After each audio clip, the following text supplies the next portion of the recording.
Boa tarde, sejam bem-vindos ao painel de análise fundamentalista de ativos digitais. Primeiro, fazer uma rápida apresentação. Meu nome é Marcelo Pravata, eu sou criador de conteúdo, eu tenho um canal que é o criptos.com.br, também tenho parceria com a Escola Cripto na parte de derivativos, e eu tenho uma empresa que é do Gema Ecosystem, que faz investimento em startup e também negociação OTC.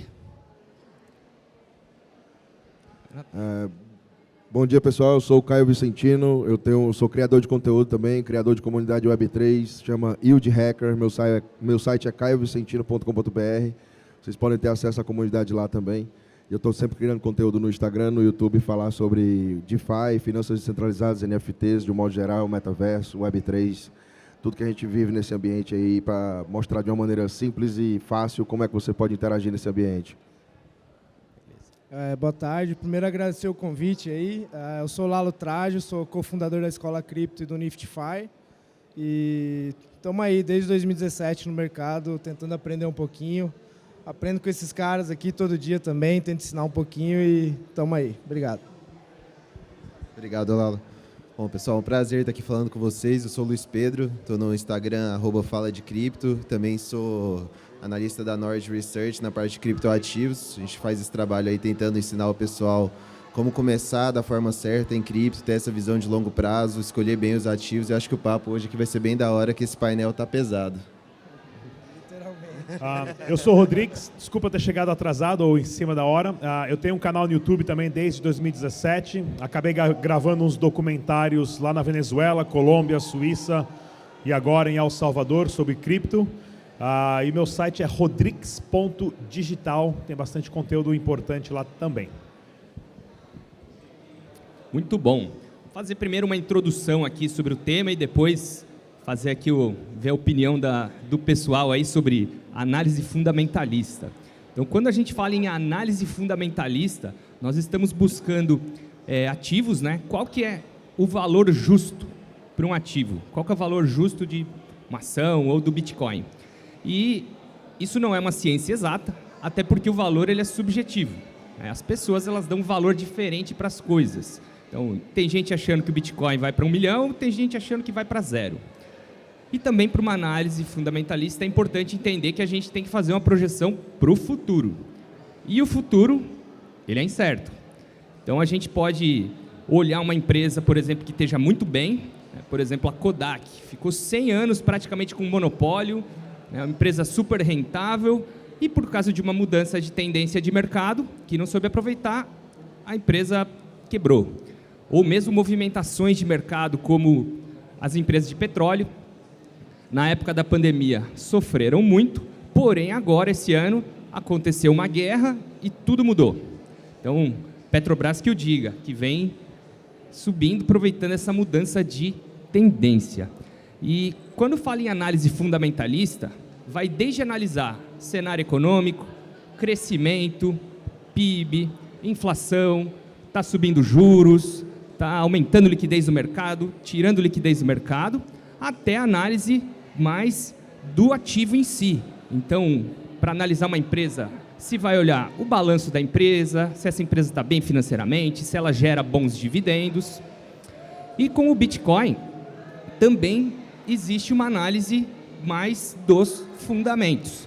Você pode olhar, por exemplo, fundamentos do Bitcoin, análise do poder computacional da rede, se o hash rate está aumentando segurança da rede. Tem muitas métricas, como, por exemplo, aumentando número de usuários, número de carteiras, volume de transações, adoção de empresas, adoção de países, eventos como esse, porque há 2, 3 anos não dava para imaginar um evento desse tamanho. Então, a gente pode ver que está mudando a parte de fundamentos. Uma coisa que também eu acho bem curiosa desse mercado é que existe bastante tribalismo, e isso eu acredito que ela afeta a análise fundamentalista. Em 2018, todo mundo falava, é só Bitcoin, tudo o resto é scam, é fraude, é altcoin, é shitcoin. Aí agora, Bitcoin e Ethereum é o blue chip, todo o resto é shitcoin e tal, e não importa. Então, mas e as outras blockchains? Tem blockchain do Avalanche, Polkadot, Solana e esses projetos. Então, existe toda essa parte que eu acredito que afeta. E também, falando um pouquinho do DeFi, das finanças descentralizadas, existem os protocolos como Aave, Uniswap, que são protocolos muito grandes. Aave, que é uma plataforma de empréstimo, Uniswap, que é uma corretora descentralizada, elas têm os tokens de governança. Porém, se você compra esse token hoje, você não recebe as taxas que eles geram. Então, gera uma questão. Como que eu vou fazer uma análise fundamentalista no DeFi se esses tokens não geram rendimentos? E aí que vem para um conceito interessante, que eu queria ver a opinião da galera, que muito recentemente o pessoal começou a olhar para protocolos de DeFi que geram caixa. Então, tem sites como CryptoFees e o Token Terminal, onde mostram ali quais são os protocolos que mais estão gerando taxa. E tem a Uniswap, tem a Aave, e começou a ter projetos como a GMX, Synthetix e outros, que eles estão gerando ganho real e remunerando quem tem o token. Então, aparentemente, é possível fazer uma análise fundamentalista, porque esses protocolos geram rendimento, parecido com a empresa, e pagam para os token holders. E eu vou pegar um exemplo que é a GMX, tá? Para falar para a galera. A GMX é um protocolo que ele é número 99 do tamanho de mercado, porém está gerando mais FIIs do que o próprio Bitcoin, só está atrás de Aave e Uniswap. Ela está perto do all-time high, então o Bitcoin está 70% abaixo do all-time high, o Ethereum 70%, e a GMX está quase no all-time high. É aí que eu queria ver a galera, só terminando a introdução, o que vocês acham, né, de protocolos como a GMX, que né, só para explicar para o pessoal também, a GMX ela é uma corretora de futuros perpétuos, ela roda na blockchain do Avalanche e também na Arbitrum. Basicamente é assim, você pode entrar long, apostando na alta, ou short na baixa, e alavancando. Uma corretora como a Binance tem isso. E o que é interessante? Quem que é o homem mais rico no mercado de cripto?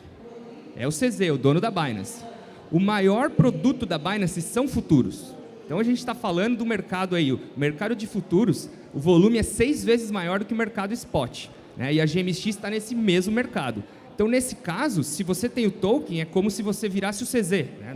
Numa comparação meio esdrúxula. Então eu queria ver do pessoal, dá para fazer análise fundamentalista de um token pequenininho ou a GMX é só uma shitcoin? Começando aí, Caio? Bom, eu acredito que sim, eu acredito que o mundo DeFi está proporcionando uma nova forma de a gente conseguir enxergar que o mundo cripto, ele gera renda, né? Antigamente a gente tinha essa capacidade de entender que o mercado cripto ele não gerava renda, então todo mundo falava mal do mercado cripto porque não tinha essa capacidade da gente conseguir receita a partir do uso das plataformas, por conta de várias estruturas que são feitas e também questão de regulação, né?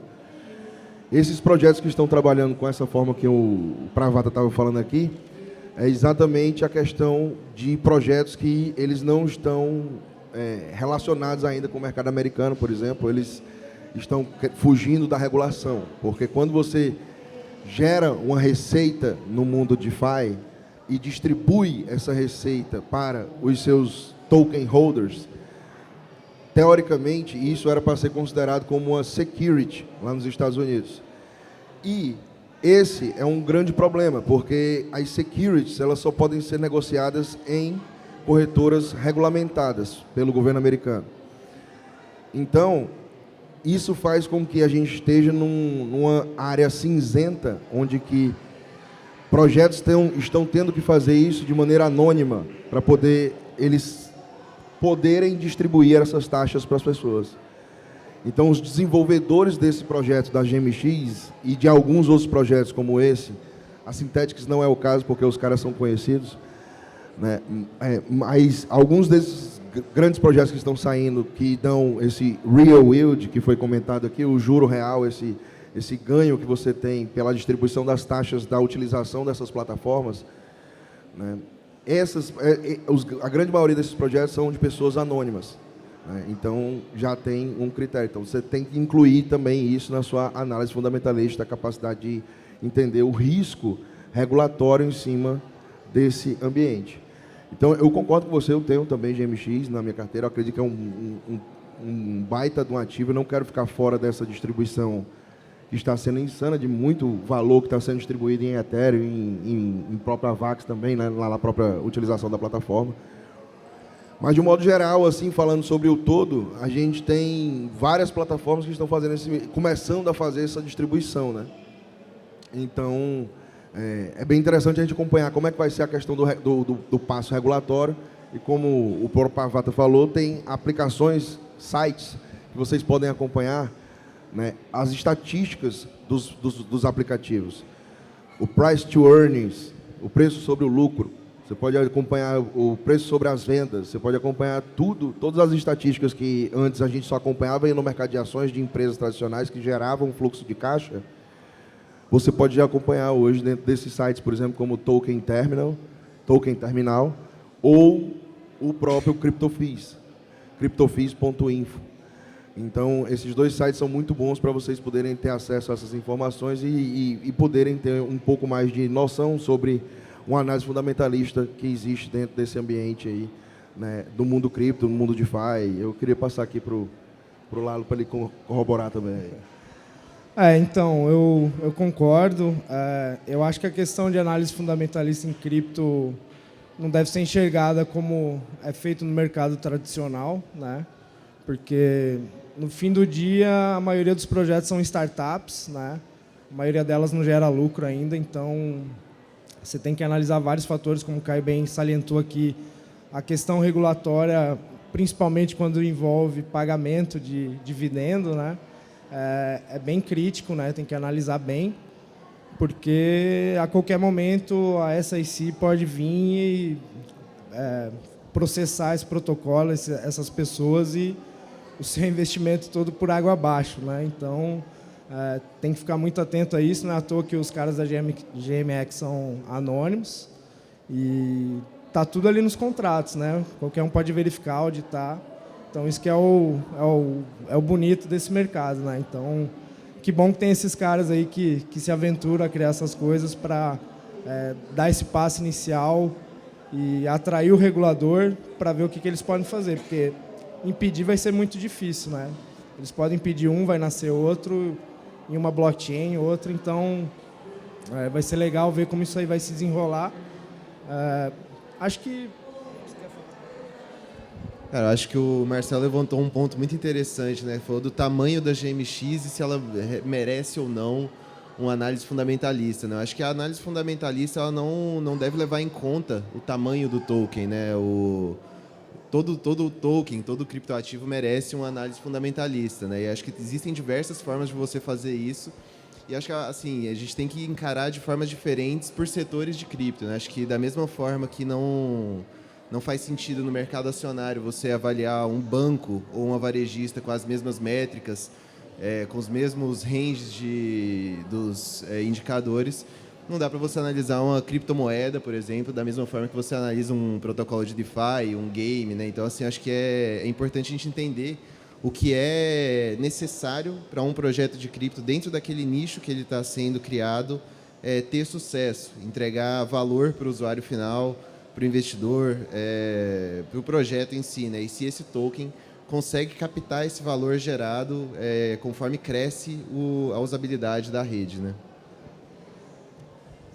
Vamos lá, só para não complicar, eu não conheço esse projeto GMX, então não posso falar sobre ele, mas para a gente entender, quem aqui faz trade? Quem aqui já fez trade? Quem aqui sabe o que é trade? Para o pessoal que não sabe o que é trade, trader é o especulador, o cara que ele compra, vende, compra, vende, compra, vende, compra, vende e tenta ter um lucro nesse espaço de tempo. Isso é o trader e ele funciona a partir da análise técnica. Ele só fica vendo gráfico e número e ferramentas que ajudam ele a interpretar os gráficos. Análise fundamentalista é quando o cara que quer investir dinheiro, ele quer saber quem está por trás do projeto, quem é o desenvolvedor, a comunidade é grande, o tokenomics, que é toda a economia dentro do token funciona, o contrato inteligente está funcionando, tem um certificado. tudo que está por trás do projeto é análise fundamentalista para as pessoas entenderem. Vou colocar meu dinheiro nesse projeto? É um cara, é um CEO, o cara tem uma empresa, da onde vem o dinheiro? Ou é meia dúzia de moleque de cueca no quarto do laptop, criar um logotipo bonito e falar aqui, ó, compra aqui, galera, to the moon. Isso que nós temos que entender. Vamos analisar o projeto, o fundamento dele tem sentido? Para que aquele token? Mais um token de pagamento? Mais uma moeda? Aí você que não sabe se o que é ou o que não é, vale a pena você pegar o seu dinheiro e colocar naquele logotipo coloridinho, porque tem um unicórnio, um cachorrinho? Então, isso que é análise fundamentalista, o que está por trás do projeto, ele serve para alguma coisa? Ele resolve um problema? Porque o que mais tem, hoje em 5 minutos eu consigo criar uma criptomoeda, mais 5 minutos eu crio um logotipo, coloco num PDF, pago alguém para distribuir. Para que serve isso? Então, quanto mais projetos existem por aí, trazendo soluções para problemas, o projeto tem uma utilidade, tem um valor. Mas a comunidade está unida, a comunidade é forte. Da onde veio o dinheiro? Os caras gastaram dinheiro como, por exemplo, investindo em marketing pesado, patrocinando um monte de coisa, ou gastaram dinheiro pagando o nerd lá para fazer um contrato inteligente porque tem alguma coisa a ver? Então, isso que é análise fundamentalista, que as pessoas têm que estudar todos os fatos e, principalmente, se desviar das notícias. Porque o que mais tem por aí é notícia paga, que o projeto é bom, ou notícia que, nossa, o projeto foi hackeado, o cara morreu, o cara foi roubado, teve um hack que é só para afundar o preço. Até desmentirem, o preço já caiu. Então, esse fator é importante a gente entender o que é analisar, né? O trader analisa os números, estatísticas, o gráfico, e na análise fundamental se analisa o que está por trás do projeto, comunidade, CEO, de onde vem o dinheiro, e se resolve um problema ou não. Muito bom, perfeito, galera. Falando que tem riscos, por quê? Nós estamos falando de renda variável, né? Lá no interior onde eu moro, o pessoal fala que renda variável vareia. Então, tem o risco do protocolo. Ele pode não dar certo, pode acontecer alguma coisa. Em cripto, que tudo é mais novo, né? Parece startup, literalmente tem projetos que podem ir para zero. Então, a gente está falando desses riscos e riscos regulatórios. Queria ver como que vocês fazem a análise fundamentalista, mas juntando com a gestão de risco. Porque em cripto tem oportunidades de fazer vezes 10, vezes 100, e ao mesmo tempo tem a chance de ir para zero. Então, queria que vocês falassem a opinião de vocês. Como fazer gestão de risco quanto isso? Fica fora totalmente? Dá all-in ou entra? Tem ferramentas de proteção que vocês usam? Cara, muito bom também fazer gestão de risco, né? É muito importante também na análise fundamentalista vocês ponderarem isso, porque, né, tudo se resume na sua exposição a o quê? Nunca se exponham à ruína. O que é isso? Você colocar todo o seu dinheiro em uma coisa que você acredita, por mais que você acredite que ela é a coisa mais top desse planeta e que tudo vai dar certo nesse lugar, não coloque 100% do que você tem, do que você está investindo, em nenhuma única coisa. Deixa para os doidão da internet. Mas o que acontece é que a gente está fazendo, no ponto de vista de gerenciamento de risco, vocês têm que fazer o processo de sempre visarem fazer o estudo fundamentalista do protocolo que vocês querem utilizar, da aplicação, né? Tentar entrar em comunidades aqui no Brasil também para poder tentar identificar, se conectar com pessoas para poder saber o que é que elas pensam sobre aquele aplicativo, né? Aquela função, aquela nova coisa. E aí, na análise de gerenciamento de risco, você vai fazer o processo de definir quantos % de alocação do seu portfólio você vai estar expondo aquele aplicativo, aquela função, aquele token, aquela participação que você quer ter. Então, estudem sempre. O mercado cripto, como o Marcelo falou, a gente tem muita assimetria, do ponto de vista que você tem aplicativos que podem, literalmente, e eu já vivi isso, meu amigo aqui também, e outros aqui também já devem ter vivido isso também. As coisas sobem 10, 20, 30, 40, 50 vezes. Mas se você errar e colocar numa coisa que não deu certo, ela vai a zero. E você perde tudo o que você colocou. Então é por isso que é muito importante você ter a capacidade de fazer o gerenciamento do seu portfólio, utilizando, por exemplo, derivativos, que o Marcelo gosta bastante também, pode até falar um pouco também sobre esse assunto, mas é muito interessante a gente utilizar, né, opções, no caso de fazer proteções de portfólio, caso você seja um investidor mais técnico, um cara que já sabe sobre os instrumentos. Se você não sabe sobre opções, não utilize até você aprender. E sempre comece pequeno. A estratégia mais acertada nesse mundo cripto é você começar devagar, pequeno, devagar e sempre, porque se expondo ao tempo e não ao preço, você faz as coisas acontecer. Então, derivativos, opções, tem estratégias com puts, straddles, travas que você pode utilizar, que são formas de você fazer a execução da utilização dessas opções, que são derivativos. Você pode comprar o direito de comprar ou comprar o direito de vender no futuro um ativo, né? É isso que representa, né, a utilização de opções. Eu sei que fica um pouco complexo, é um ambiente mais para fritar os neurônios assim no começo, para quem está iniciando nesse mundo de tentar proteger o capital. Então, isso é uma coisa que é mais voltada para quem já tem um portfólio um pouco maior também. Para quem não tem um portfólio tão grande, fica caro de se fazer o hedge, como a gente chama, que seriam proteções, né, utilizando opções.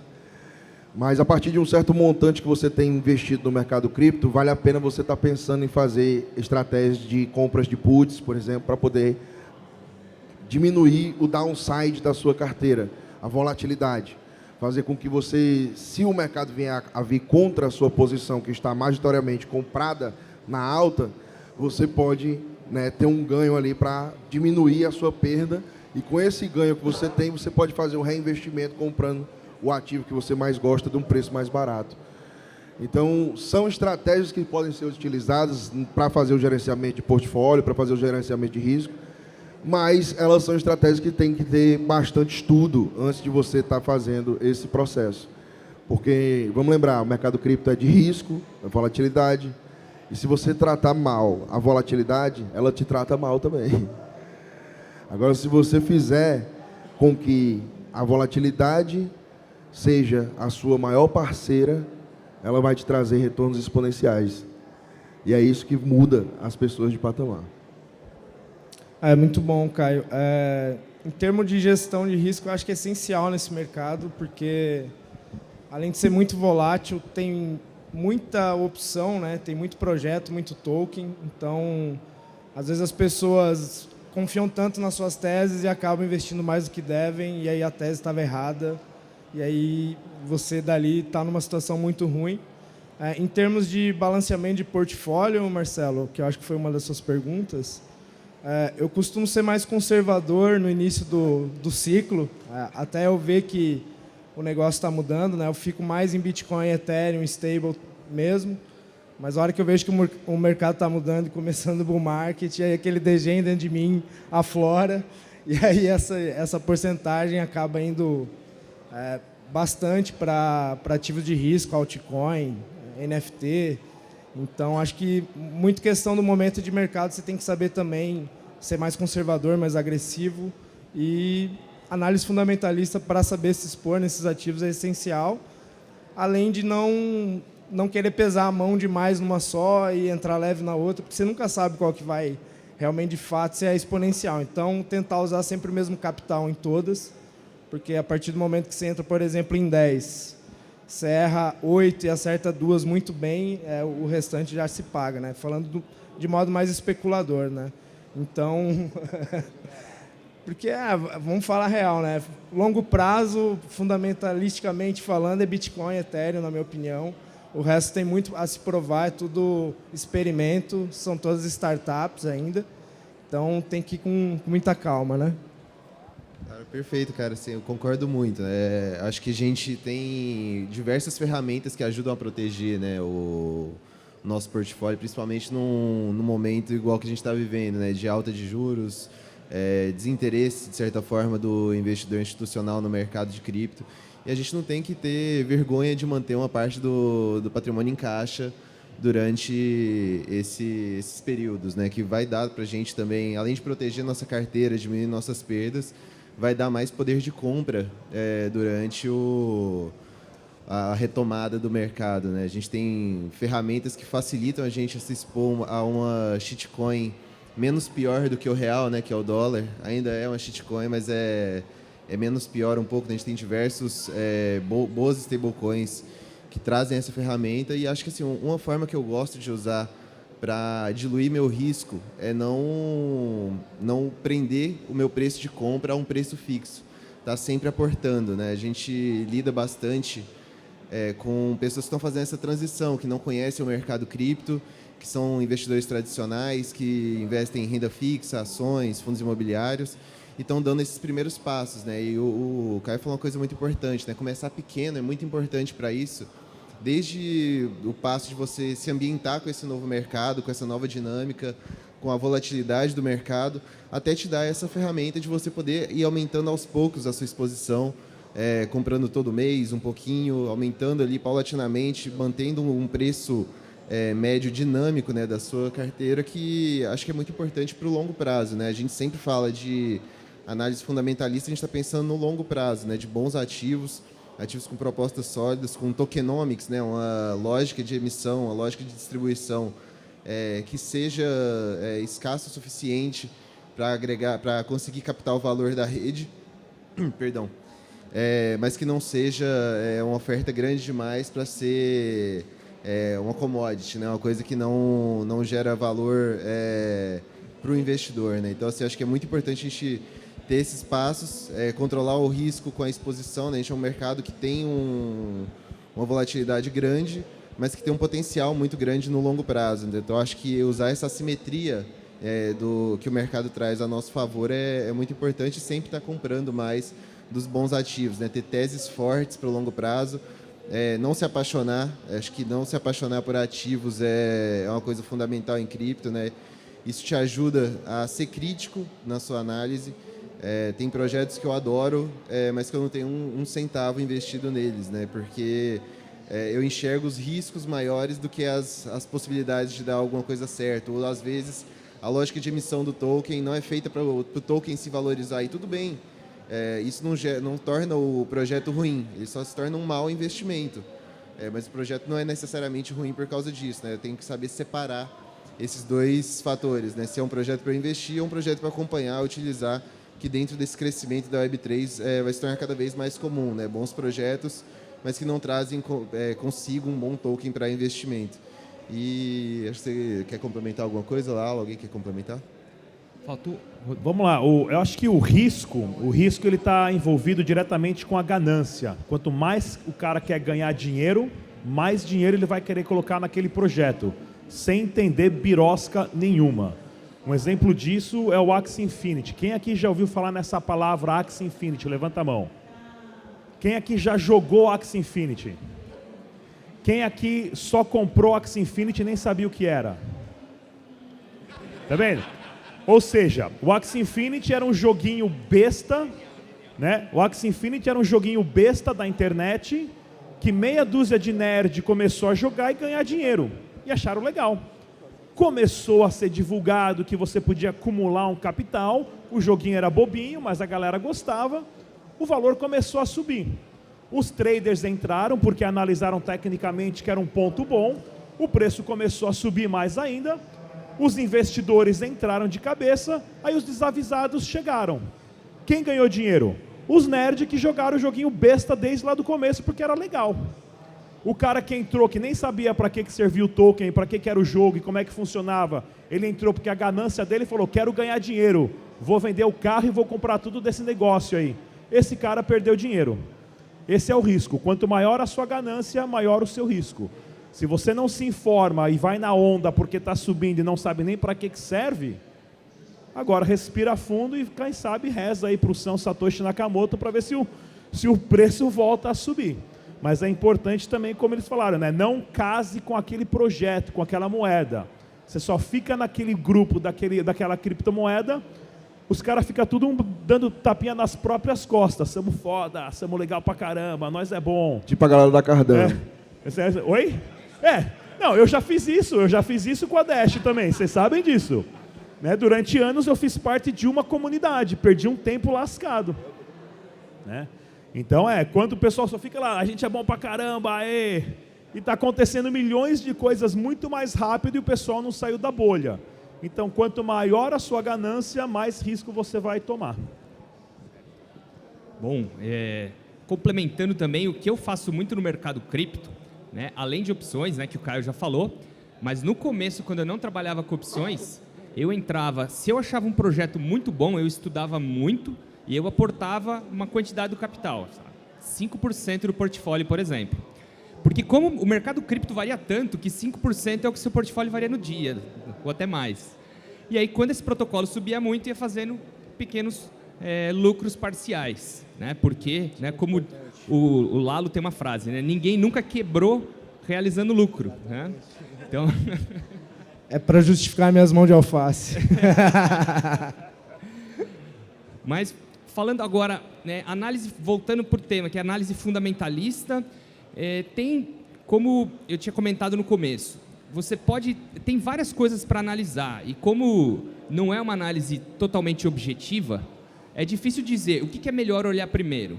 É melhor eu fazer uma análise top-down, é olhar, primeiro eu vou olhar a economia, eu vou olhar o Banco Central, a taxa de juros, a inflação, ou não, isso não importa, porque o Bitcoin é bom, vai subir de qualquer jeito. Então, essa seria, né? Por onde começar? Dá para começar de cima para baixo, primeiro na economia e depois vir para os ativos criptomoedas, e dá para fazer o contrário também, né? Não, quero nem saber se está tendo guerra ou o que for, eu vou começar olhando o fundamento do Bitcoin, né? Seria o bottom up. O que vocês, começar com o Rodrigo agora aqui, por onde vocês começam a olhar? Vocês primeiro começam a olhar fora, top down ou bottom up? Depende.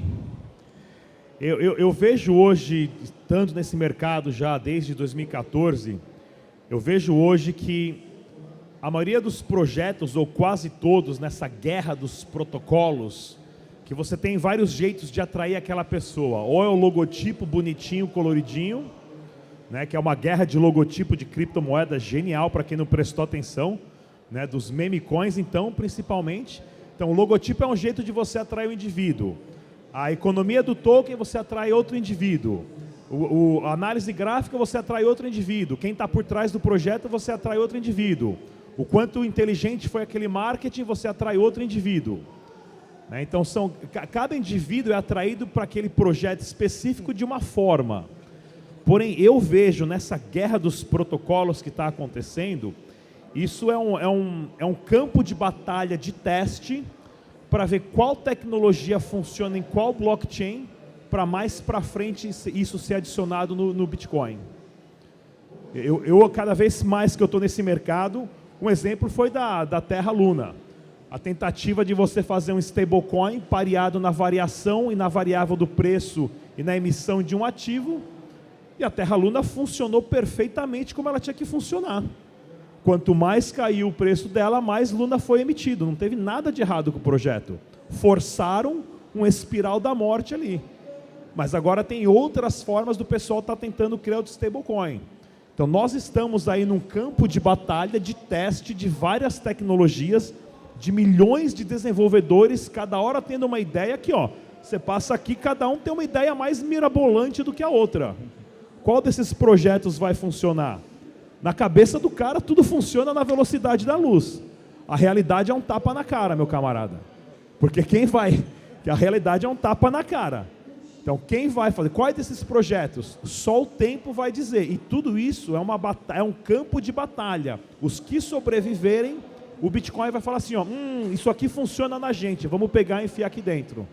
E daqui, esse processo é um processo que vai durar décadas ainda. Tem muita tentativa e erro, né? Tem muita tentativa e erro. Isso aí. Luiz? Cara, assim, acho que para você fazer uma análise de cripto, primeiro eu faço top-down, assim. Eu acho que eu entendo primeiro o que está acontecendo e como isso afeta o mercado cripto, o interesse pelo mercado cripto, sabendo das características do mercado, né? A gente tem que ter em mente que a gente está no mercado de risco, no mercado de renda variável, cuja volatilidade é alta e a liquidez ainda é baixa. Então, assim, tendo isso em mente, a gente vê o que está acontecendo no mundo que vai gerar ou não, atrair ou não interesse para esse cara no curto prazo.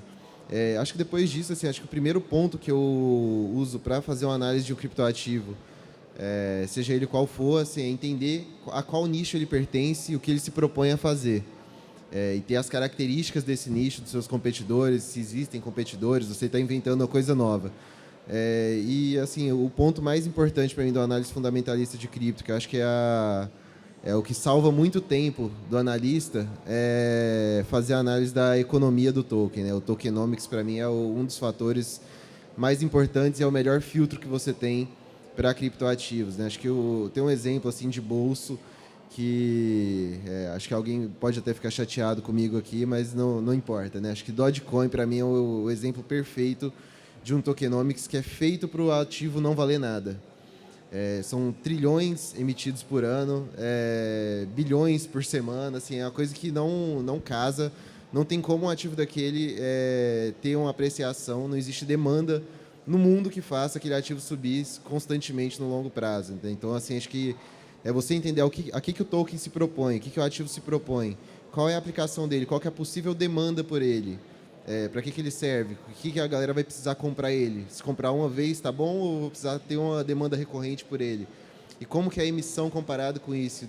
Fazer uma projeção do tamanho dessa demanda, entender se ele tem um mecanismo que faça ele se apreciar no longo prazo, de forma orgânica, que não precise de fundings imensos ou de um investidor baleia comprar metade dos tokens do mercado. Acho que esse é o ponto, assim, que é o melhor filtro. A gente tem hoje, na nossa carteira recomendada, 10 criptoativos. E se você abrir o CoinMarketCap, Messari, CoinGecko, qualquer agregador de preço, vocês vão ver que tem 21 mil, acho que já deve ter passado de 21, né? 21 mil criptoativos criados, né? Então, assim, é um filtro que ajuda muito a gente a seguir com a análise além daquilo, né? A partir daquele momento, né? Acho que, respondendo bem a pergunta do Marcelo, fazer a análise top-down de cenário e entender a economia do token, o que ele se propõe e qual nicho que ele atende, né? Sempre tendo essa diferenciação entre os nichos, acho que é muito importante. Tá. Mas mas você não olha a economia tipo fora? Banco Central Americano subindo... Sim, acho que esse é o primeiro ponto. Não, legal, beleza. Acho que eu sou um pouquinho diferente dos caras aqui. Eu olho para o halving do Bitcoin. Meu foco é todo no halving do Bitcoin e gráfico. Então, para mim, que sou grafista também, eu fico tentando desenhar os cenários onde eu vou começar a vender, onde eu vou começar a aportar. Então, estou sempre olhando para esse ciclo do halving do Bitcoin para estar me expondo mais aqui no mercado cripto, independente de como está o cenário externo, porque quanto mais feio está o cenário externo, mais bullish eu fico na tese do Bitcoin, então eu fico no fome danado para comprar. Então, mas eu tento seguir o schedule ali do halving, porque a gente já viu em outros ciclos que não adianta você querer comprar a primeira queda, antecipar muito, porque você pode melhorar muito seu preço médio se você agir em momentos mais certos, assim, principalmente próximo ao halving, assim, eu acho que é meio que certo, dá para começar a investir, independente de como tiver o cenário macro. É a minha opinião, né? Inclusive, nesse ciclo anterior foi a catástrofe ali da Covid, e o Bitcoin, como estava próximo do halving, acho que até talvez foi depois do halving, não lembro, estava bem próximo, ou depois ele disparou ali, independente do que estava o cenário. Então, porque por design é isso que acontece quando corta aí a oferta do Bitcoin no mercado, né? Então, eu olho praticamente só para isso. É um cenário interessante. Também gosto bastante de utilizar a halving do Bitcoin como um indicador também de proximidade. A gente tem dados históricos que mostram que 6 meses, 1 ano depois da halving, que é o processo de corta, que corta ali a produção mundial de Bitcoin pela metade a cada 4 anos, ou 210 mil blocos minerados na rede, né? Você tem esses dados que mostram que, né, a grande maioria... como é que eu estava falando? Pois o halving, velho, o que acontece é o seguinte, quando acontece esse processo, 6 meses a 1 ano depois do halving, a gente tem uma grande valorização, historicamente falando, no Bitcoin. Logicamente, a gente sabe que o passado ele não se repete igual como foi no movimento anterior, mas eu gosto também de utilizar a análise top-down para poder enxergar como é que está o cenário do mercado como um todo, né? Então, o Ethereum também, que é a segunda maior cripto desse mercado, ele está passando agora por uma grande análise, uma grande mudança no seu algoritmo de consenso, né? Vai fazer o merge, e isso também incide em você fazer a sua análise fundamentalista. Porque assim como no Bitcoin, quando a gente tem o corte na produção mundial, né, de 50% na capacidade produtiva de novos Bitcoin que vão saindo emitidos no mercado, no merge agora do Ethereum, a gente vai ter 87% de queda na produção de novos Ethereum mundial. Vão cair de 12 mil Ethereum que são emitidos ao dia hoje no processo de mineração do Proof of Work, que é a prova de trabalho, para, né, vai cair para 1.280 Ethereum que vão ser emitidos ao dia. Então isso é análise fundamentalista. É você compreender que a oferta continuando igual e você ver que a demanda, aliás, a oferta diminuiu e a demanda continuou igual ou subiu, tem uma capacidade muito grande desse ativo se apreciar com o passar do tempo. Então, quanto mais ele se torna escasso, né, o ativo ele tende a se apreciar. E é isso que está acontecendo também no Ethereum agora, por isso que ele falou da halving, eu queria ponderar aqui o merge, que vai acontecer agora dia 15, entre o dia 13 a dia 15 de setembro, mais ou menos, está aí nessa data aí para acontecer. E isso é um movimento muito importante que vai acontecer na blockchain do Ethereum para poder mudar também o próprio algoritmo de consenso. Quem valida as transações vai sair das placas de vídeo e vai entrar o sistema de stake, que qualquer um de nós vamos poder fazer, já podemos e vamos poder fazer também para se tornarmos validadores e ganharmos taxas de todas as pessoas que estão validando a blockchain, validando as transações de todos os aplicativos dentro desse ambiente. E aí tem outros mecanismos também dentro dessa blockchain, de queima, que fazem também, né, a gente compreender que ele vai se tornar cada vez mais escasso com o passar do tempo. Então, a análise ela tem que ser feita de baixo para cima, aliás, de cima para baixo, mas também de baixo para cima. Você também tem que enxergar ali no ponto, né, no próprio protocolo, na própria cripto, na própria blockchain, no próprio aplicativo, no TAP, como a gente chama, que é um aplicativo descentralizado. Né, tudo isso você tem que englobar na sua análise. Eu acho que, né, para você fazer isso de uma maneira mais eficaz, a coisa que você tem que fazer é se conectar com pessoas que estão nesse mundo, fazendo, né, buscando informação o tempo todo, profissionais que trabalham, tentando divulgar e mostrar como é que esse mercado funciona. Então, nada fora da caixa demais. Como o nosso amigo Luiz aqui falou, são 21 mil criptoativos e na carteira da Nord existem apenas 10. Entendam, não precisa você sair pulverizando o seu portfólio no meio do mercado cripto. Não é porque tem 21 mil que você vai ter que escolher 100, 50, 200 para colocar o seu dinheiro. A não ser que você seja uma baleia desgraçada, né? E aí, Major. Não, pô, se os caras for ricos mesmo, pode botar. Agora, a grande maioria dos brasileiros não são assim, não está com esse dinheiro todo aportado dentro do mercado cripto. A gente vive a batalha aqui para poder tentar entender como é que a gente vai poder participar da melhor maneira e surfar essa onda, assim como, né, o cripto é o mais bonito porque é o cenário mundial, né? Então a gente está surfando aqui na América Latina, no Brasil, na língua portuguesa, junto com a galera lá de fora. Por quê? Porque tem pessoas que conseguem passar, como nós aqui, e eu saúdo demais o trabalho de vocês que estão aqui tentando divulgar, né, esse mercado cripto, Web3, de qualquer maneira que for, e todas as outras pessoas que são honestas e trabalham para isso também, porque eu acredito que a gente tem, né, uma assimetria enorme nesse mercado, e pessoas vão poder se beneficiar, assim como já estão se beneficiando, por poder participar desse ambiente. Então, parabéns a todos que estão construindo nesse ambiente, construindo conteúdo, ensinando, dedicando seu tempo ao mercado Web3, mano, porque vocês é quem vão ajudar outras pessoas a entender como é que funciona esse ambiente. E a demanda, ela faz o papel dela, a oferta no mercado cripto é escassa, e não se deixem levar por movimentações de preços no curto prazo. Isso são apenas oportunidades. Só para complementar aqui, quem sabe o que é um halving? Levanta a mão. Quem nunca ouviu falar no que é um halving? Alguém? Quem não fica com vergonha não, pessoal. Respondam perguntas bestas. É sempre... Quem não sabe o que é um halving? Levanta a mão aqui. Vamos lá. O halving é quando o computador ele começa a emitir somente metade do que ele emitia antes. Ou seja, o minerador vai gastar ao mesmo tempo a mesma quantidade de energia elétrica, mas vai ganhar metade. É como se seu salário reduzisse a cada 4 anos na metade. E isso que o Lalo estava falando é que você consegue contar os ciclos. E o sentimento por trás disso é muito grande. Há 2 anos atrás, quando nós tivemos o último halving aí, depois do último halving, o preço do Bitcoin, antes do último halving, desculpa, o preço do Bitcoin, há 2 anos atrás, bateu $20 mil. Todo mundo estava, puta merda, chegamos a $20 mil. O preço do Bitcoin voltou a $20 mil, agora, 2 anos depois, está todo mundo desesperado. Não mudou nada.